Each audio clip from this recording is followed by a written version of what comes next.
கர்த்தருடைய பரிசுத்த நாமத்துக்கே மகிமையும் உண்டாவதாக.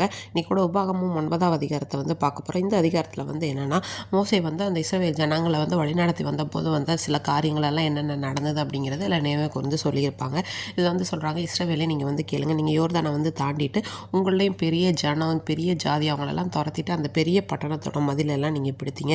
இதில் ஏனாக்கின் புத்திரர்களை பற்றி நீங்கள் என்ன பண்ணீங்க, கேள்விப்பட்டிருப்பீங்க. அவங்க பெரிய ஜனங்கள் அவங்கள துரத்தி விட போகிறீங்க அப்படிங்கிற செய்தியை அறிந்துட்டு எல்லாருமே என்ன சொல்லுவாங்கன்னா, ஏனாக் புத்திரருக்கு முன்னாடி நிற்கிறவங்க யார் அப்படின்னு சொல்கிறத நம்ம கேள்விப்பட்டிருப்பீங்க. ஆனால் உங்கள் தேவனாகிய கர்த்தர் தாமே உங்கள் முன்னாடி உங்கள் கூட வருகிறவர் அப்படிங்கிறத நீங்கள் பார்ப்பீங்க. அவரே என்ன பண்ணுவார்னா, அந்த ஜாதிகளெல்லாம் துரத்தி விடுவார் அப்படின்னு சொல்லிட்டு சொல்கிறாங்க. அப்போ நீங்கள் இந்த ஜாதிகளை துரத்தும் போது உங்கள் இருதயத்தில் நான் ரொம்ப நீதியாக இருந்தேன், அதனால தான் இந்த தேசத்தை சுதந்திரிக்க செய்தார், என்னோட நீதினால தான் இதுன்னு சொல்லிட்டு நீங்கள் நினைக்கக்கூடாது. உங்கள் நீதினால் இது இல்லை, இதை தேவன் ஆபிரகாம் ஈசாக் யாக்கோபுக்கு ஆணையிட்டு சொன்ன வார்த்தையை நிறைவேற்றுறதுக்காக தான் அவர் உங்களுக்காக இது எல்லாமே செய்கிறாரு அப்படின்னு சொல்லிட்டு நீங்கள் ஆனால் என்ன பண்ணீங்க, அந்த வனாந்திரத்தில் தேவனுக்கு பயங்கர கோபத்தை உண்டாக்குனீங்க. ஓரேபில் என்ன பண்ணீங்க, கர்த்தருக்கு ரொம்ப கோபத்தை உண்டு பண்ணீங்க. நான் 40 நாள் என்ன பண்ணேன், கர்த்தருடைய கட்டளை பெறுறதுக்காக மலைக்கு ஏறி போனேன். அந்த டைமில் நீங்கள் என்ன பண்ணீங்க, எல்லாரும் சேர்ந்து நான் அந்த கற்பலையை வாங்கிட்டு வரதுக்குள்ளே நீங்கள் என்ன பண்ணீங்க, ஒரு பொன் கன்றுக்குட்டியை உண்டாக்கி அதை நீங்கள் என்ன பண்ணீங்க, வழிபட்டீங்க. அதனால் தேவனுக்கு உங்கள் மேலே பலத்த கோபம், நீங்கள் ஒரு வணங்கா காலத்துள்ள ஜனம் அப்படின்றத சொல்லிக்கிட்டு இருந்தாங்க. அதுக்கப்புறம் என்னென்னா, மோசே அவர் இறங்கி என்ன பண்ணியிருப்பார், அந்த பொன் கன்றுக்குட்டியெல்லாம் என்ன பண்ணால் பொடியாக்கி அந்த ஆற்றோவில் போடுவாங்க, அது எல்லாமே சொல்கிறாங்க.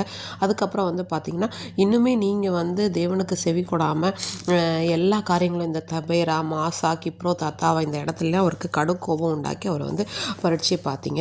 அதனால் தேவனுக்கு விரோதமாக கலகம் பண்ணியிருக்கீங்க. நான் உங்களை கர்த்தர் அழிப்பேன் அப்படின்னு சொல்லிட்டாரு. அப்போ நான் என்ன பண்ணேன், தேவ சமூகத்தில் இரவும் பகலும் நான் என்ன பண்ணினா விழுந்து கிடந்த கர்த்தர் ஆரோனே என்ன பண்ணுவேன் அழிப்பேன்னு சொல்லி ரொம்ப கோபம் கொண்டார். நான் விண்ணப்பம் பண்ண அப்புறம் அவர் அழிக்கலை. நான் உங்களுக்காக 40 நாள் அந்த விண்ணப்பம் பண்ணும்போது என்ன பண்ணேன் அப்படின்னா, கர்த்தராகிய ஆண்டவரே தேவரீர் உம்முடைய மகத்துவத்தினாலே மீட்டு பலத்த கையினால் எகிப்திலிருந்து கொண்டு வந்த உமது ஜனத்தையும் உமது சுதந்திரத்தையும் அழிக்காதிருப்பாராக.